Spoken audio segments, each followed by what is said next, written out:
Welcome to Dreamful Podcast, bedtime stories for slumber. I would like to start off this episode by thanking our newest Patreon supporters, Trayvon Boyd, Valerie D. Bolden, and Julia Chin. Thank you all so much, and I hope you have the sweetest of dreams. As I mentioned in the last episode, it's time for a listener survey. If you'd like to take part in the survey and answer 7 quick questions to help me better understand my listeners and give story suggestions, please visit dreamfulstories.com/survey. All participants will be eligible for a drawing for a $25 Amazon gift card. As of this episode airing, we only have 30 submissions, so the odds are looking really good. I will draw a survey winner on February 1st, 2022. We're at the start of a new year, so it's the perfect time to reflect on ways to improve your life. With our sponsor, BetterHelp, I was able to talk to a counselor and pinpoint the things that were interfering with my happiness. BetterHelp is a simple and convenient way to match up with a licensed professional therapist. Take a quick online quiz to assess which therapist would be the best fit and connect to them in under 48 hours in a safe and private online environment. Send a message to your counselor anytime and receive timely and thoughtful responses, plus schedule weekly video or phone sessions. And if your counselor isn't a perfect fit for you, that's not a problem, because BetterHelp is committed to facilitating great therapeutic matches, so they make it easy and free to change counselors if needed. This service is available for clients worldwide, and you can find a licensed professional counselor that specializes in your specific needs. Best of all, it's more affordable than traditional offline counseling, and financial aid is available. Start living a happier life today. As a listener of Dreamful, you'll get 10% off your first month by visiting our sponsor at betterhelp.com/dreamful. Join over 1 million people who've taken charge of their mental health. Again, that's BetterHelp, help spelled HELP.com/dreamful. For this episode, I will finally be able to read a story that I've waited for years to enter the public domain, Winnie the Pooh. To celebrate, I am teaming up with Danielle Higley, a fellow Boise native and author of The Stories Behind the Stories, to give away an autographed copy of her book. The Stories Behind the Stories is a breathtakingly illustrated collection of remarkable true tales behind 29 children's classics. One of the stories mentioned is Winnie the Pooh, and how Winnie was a real-life black bear named Winnipeg at the London Zoo. I was also surprised to find out that the author of Charlotte's Web hatched real spiders on top of his dresser, and that Maurice Sendak drew wild things because he couldn't draw wild horses. This book is not only a fun and fascinating read, but when you purchase a copy, a book is donated to a child in need. I could not be more excited about this book giveaway. Head on over to Dreamful's Instagram, Facebook, or Patreon pages to put your name down. I've put links in the show notes for the giveaway info, as well as where to find the stories behind the stories. Without further ado, here is the tubby little cubby, all stuffed with fluff, Winnie the Pooh. So, snuggle up in your blankets and have sweet dreams.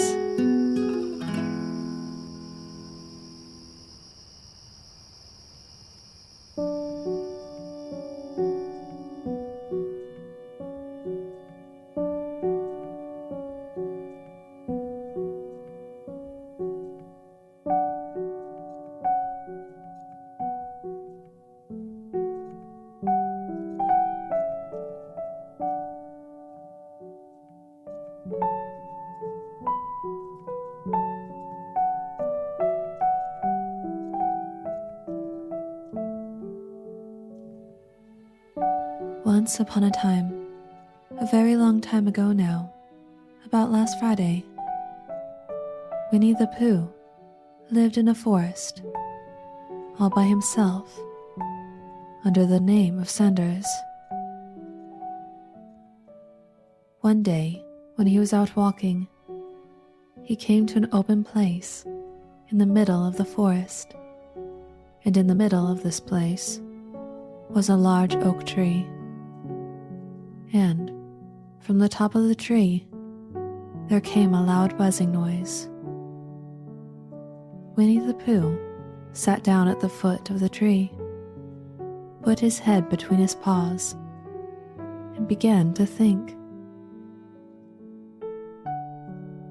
First of all, he said to himself, "That buzzing noise means something.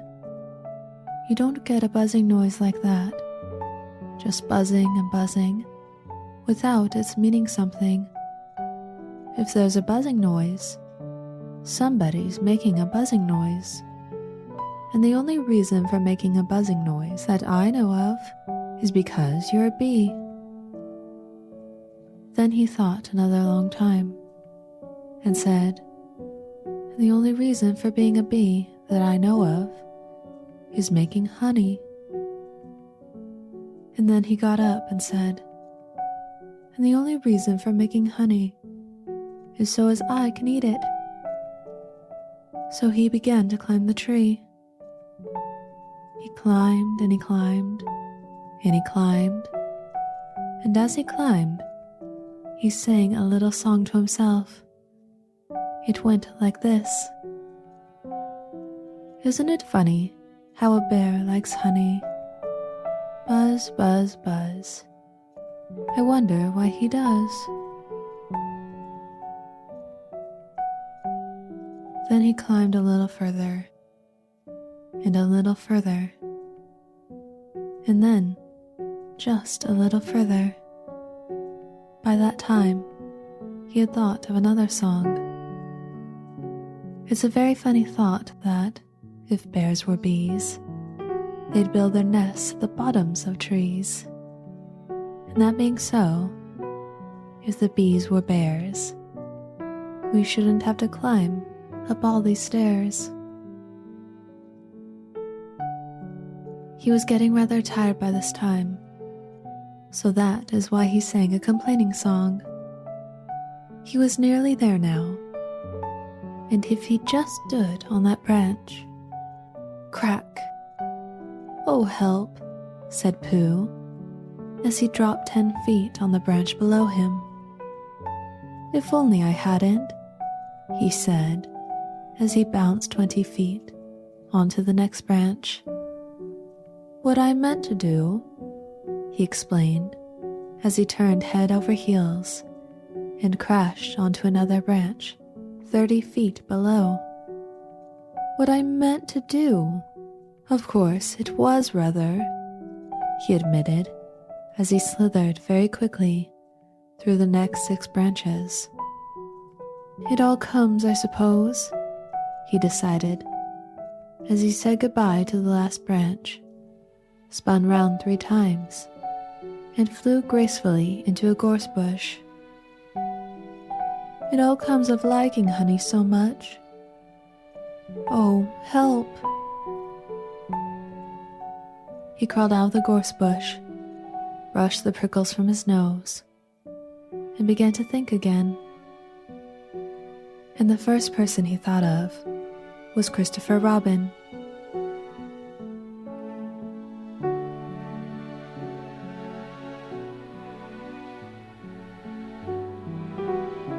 So Winnie the Pooh went round to his friend, Christopher Robin, who lived behind a green door in another part of the forest. "Good morning, Christopher Robin," he said. "Good morning, Winnie the Pooh," said Christopher. "I wonder if you've got such a thing as a balloon about you." "A balloon?" "Yes, I just said to myself coming along, I wonder if Christopher Robin has such a thing as a balloon about him. I just said it to myself, thinking of balloons, and wondering." "What do you want a balloon for?" Christopher asked. Winnie the Pooh looked round to see that nobody was listening, put his paw up to his mouth, and said in a deep whisper, "Honey." But you don't get honey with balloons." "I do," said Pooh. Well, it just happened that Christopher had been to a party the day before at the house of his friend Piglet, and he had balloons at the party. He had had a big green balloon, and one of Rabbit's relations had had a big blue one and had left it behind, being really too young to go to a party at all. And so, Christopher Robin had brought the green one and the blue one home with him. "Which one would you like?" Christopher asked Pooh. He put his head between his paws and thought very carefully. "It's like this," he said. "When you go after honey with a balloon, the great thing is not to let the bees know you're coming.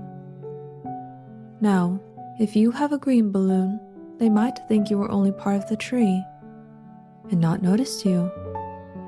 And if you have a blue balloon, they might think you were only part of the sky and not notice you. And the question is, which is most likely?" "Wouldn't they notice you underneath the balloon?" Christopher asked. "They might, or they might not," said Winnie the Pooh. "You never can tell with bees." He thought for a moment and said, "I shall try to look like a small black cloud. That will deceive them." "Then you had better have the blue balloon," Christopher said. And so it was decided.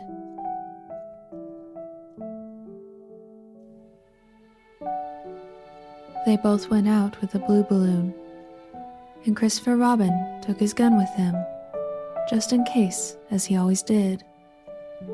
And Winnie the Pooh went to a very muddy place that he knew of, and rolled until he was black all over.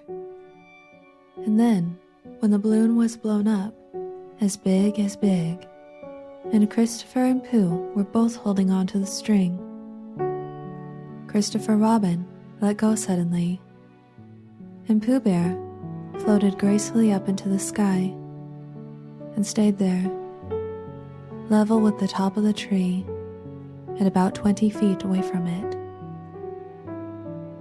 "Hooray!" Christopher shouted. "Isn't that fine?" shouted Winnie the Pooh down to Christopher Robin. "What do I look like?" "You look like a bear holding on to a balloon." "Not like a small black cloud in a blue sky?" said Pooh anxiously. "Not very much." "Well, perhaps from up here it looks different. And, as I say, you never can tell with bees." There was no wind to blow him near to the tree, so there he stayed. He could see the honey, he could smell the honey, but he couldn't quite reach the honey. After a little while, he called down. "Christopher Robin," he said in a loud whisper. "I think the bees suspect something." "What sort of thing?" "I don't know, but something tells me that they're suspicious." "Perhaps they think you're after their honey." "It may be that. You never can tell with bees." There was another little silence, and then he called down again. "Christopher Robin." "Yes?" "Have you an umbrella in your house?" "I think so." "I wish you would bring it out here, and walk up and down with it, and look up at me every now and then, and say, 'Tut, tut, it looks like rain.' I think, if you did that, it would help the deception which we are practicing on these bees." Christopher Robin laughed. "Silly old bear," but didn't say it aloud, because he was so fond of him, and went home for the umbrella. "Oh, there you are," called down Winnie the Pooh, as soon as Christopher got back to the tree.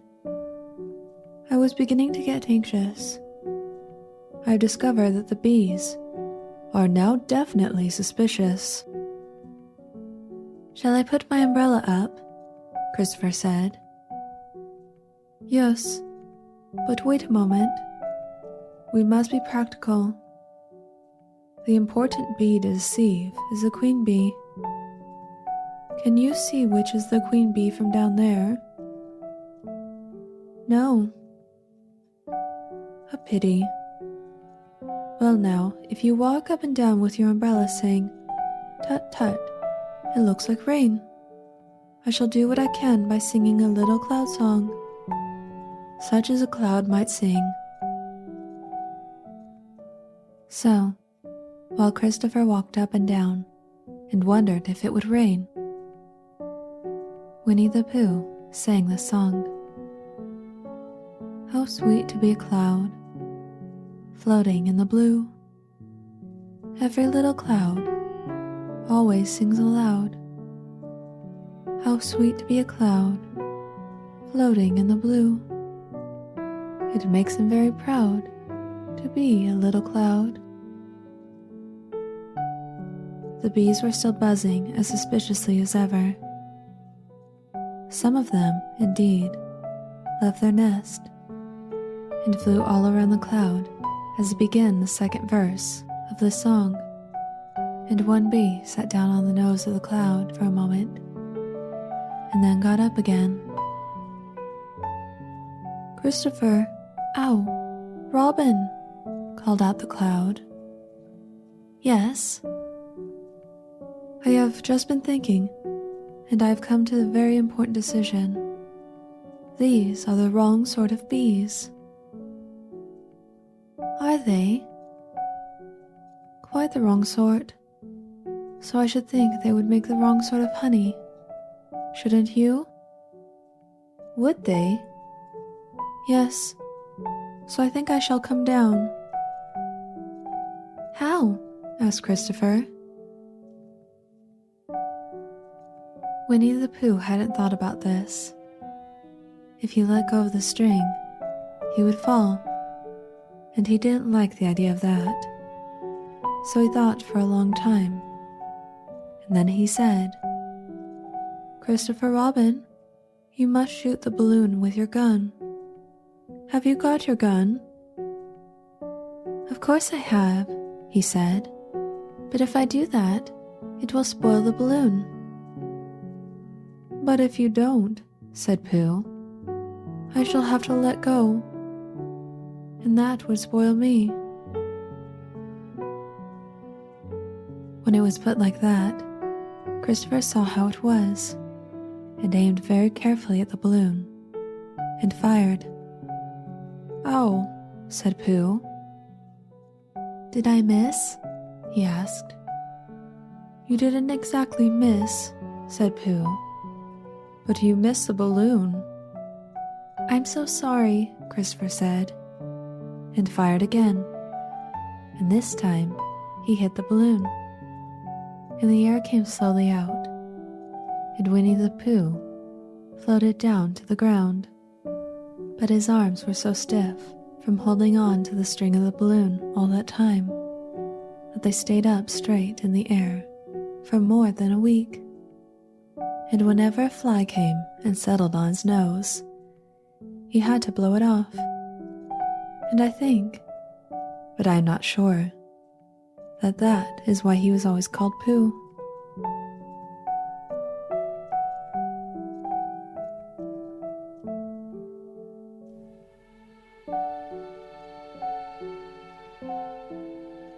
Edward Bear, known to his friends as Winnie the Pooh, or Pooh for short, was walking through the forest one day, humming proudly to himself. He had made up a little hum that very morning, as he was doing his stoutness exercises in front of the glass. After breakfast, he had said it over and over to himself until he learnt it off by heart. And now, he was humming it right through, properly. Well, he was humming this hum to himself and walking along gaily, wondering what everyone else was doing and what it felt like being somebody else, when suddenly he came to a sandy bank, and in the bank was a large hole. "Aha," said Pooh. "If I know anything about anything, that hole means rabbit," he said. "And rabbit means company. And company means food." So he bent down, put his head into the hole, and called out, "Is anybody at home?" There was a sudden scuffling noise from inside the hole, and then silence. "What I said was, 'Is anybody at home?'" called out Pooh very loudly. "No," said a voice, and then added, "You needn't shout so loud. I heard you quite well the first time." "Bother," said Pooh. "Isn't there anybody here at all?" "Nobody." Winnie the Pooh took his head out of the hole and thought for a little, and he thought to himself, there must be somebody there, because somebody must have said nobody. So he put his head back in the hole and said, "Hello, Rabbit, isn't that you?" "No," said Rabbit, in a different sort of voice this time. "But isn't that Rabbit's voice?" "I don't think so," said Rabbit. "It isn't meant to be." "Oh," said Pooh.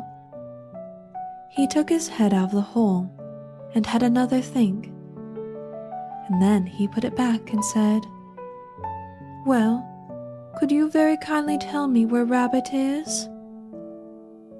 "He has gone to see his friend Pooh Bear, who is a great friend of his." "But this is me," said Bear, very much surprised. "What sort of me?" "Pooh Bear." "Are you sure?" said Rabbit, still more surprised. Quite sure," said Pooh. "Oh, well then, come in." So Pooh pushed and pushed and pushed his way through the hole, and at last he got in. "You were quite right," said Rabbit, looking at him all over. "It is you.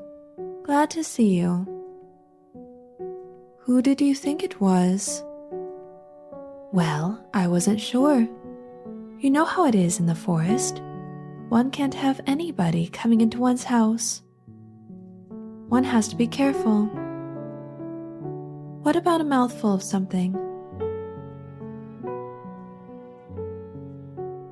Pooh always liked a little something at 11 o'clock in the morning, and he was very glad to see Rabbit getting out the plates and mugs. And when Rabbit said, "Honey or condensed milk with your bread?" he was so excited that he said, "Both." And then, so as not to seem so greedy, he added, "But don't bother about the bread, please." And for a long time after that he said nothing, until at last, humming to himself in a rather sticky voice, he got up, shook Rabbit lovingly by the paw, and said that he must be going on. "Must you?" said Rabbit politely. "Well," said Pooh, "I could stay a little longer if you," and he tried very hard to look in the direction of the larder. "As a matter of fact," said Rabbit, "I was going out myself directly." "Oh, well then, I'll be going on. Goodbye." "Well, goodbye, if you're sure you won't have any more." "Is there any more?" asked Pooh quickly. Rabbit took the covers off the dishes and said no, there wasn't. "I thought not," said Pooh, nodding to himself. "Well, goodbye.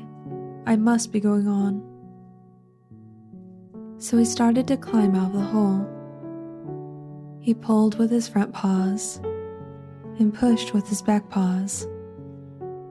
And in a little while, his nose was out in the open again.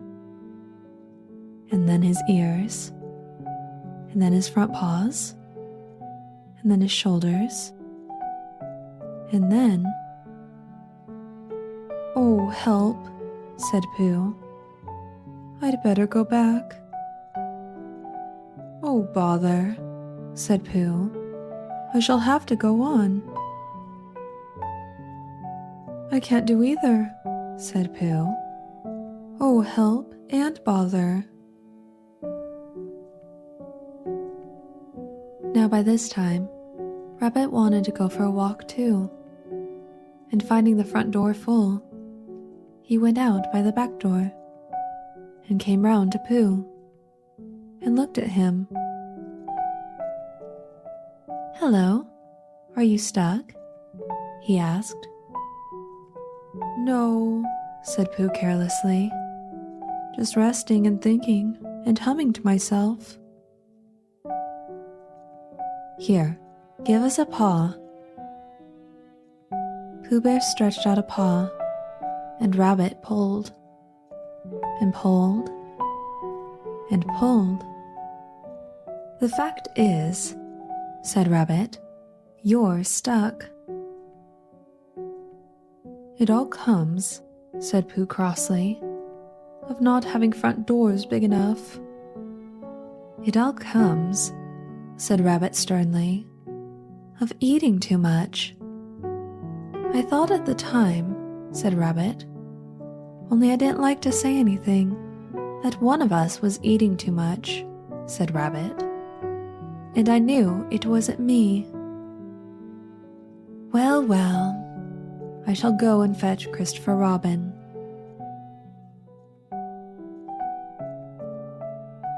Christopher Robin lived at the other end of the forest, and when he came back with Rabbit and saw the front half of Pooh, he said, "Silly old bear," in such a loving voice that everybody felt quite hopeful again.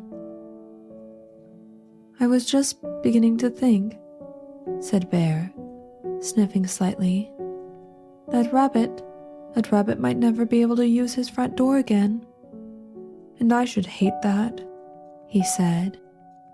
"So should I," said Rabbit. "Use his front door again?" said Christopher Robin.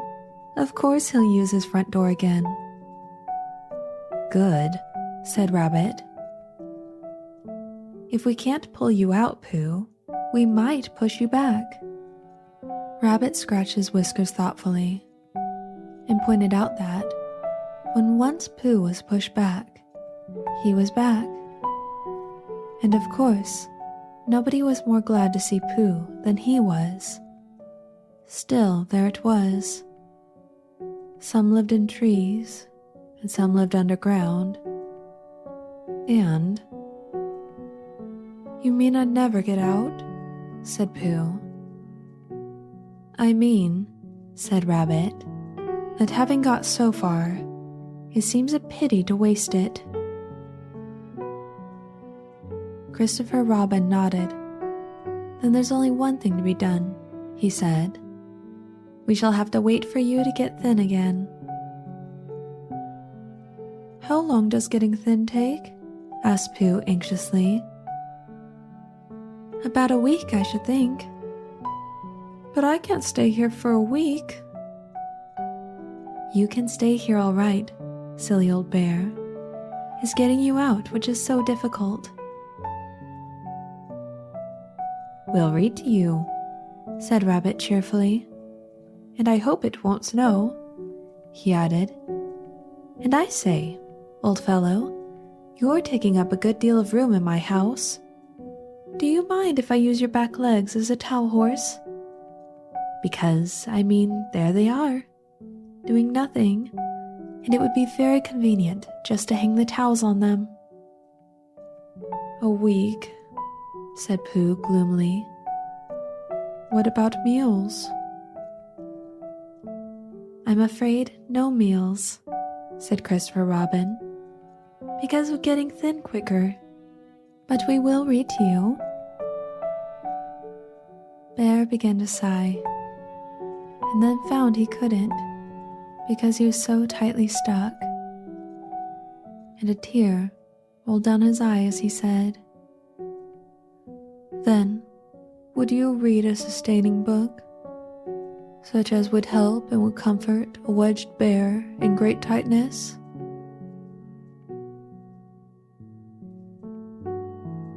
So for a week, Christopher Robin read that sort of book at the north end of Pooh, and Rabbit hung his washing on the south end. And in between, Bear felt himself getting slenderer and slenderer. And at the end of the week, Christopher Robin said, "Now." So he took hold of Pooh's front paws, and Rabbit took hold of Christopher Robin, and all Rabbit's friends and relations took hold of Rabbit, and they all pulled together. And for a long time, Pooh only said, "Ow," and "Oh." And then, all of a sudden, he said, "Pop," just as if a cork were coming out of a bottle. And Christopher Robin and Rabbit and all Rabbit's friends and relations went head over heels backwards. And on top of them came Winnie the Pooh, free. So, with a nod of thanks to his friends, he went on with his walk through the forest, humming proudly to himself. But Christopher Robin looked after him lovingly and said to himself, "Silly old bear."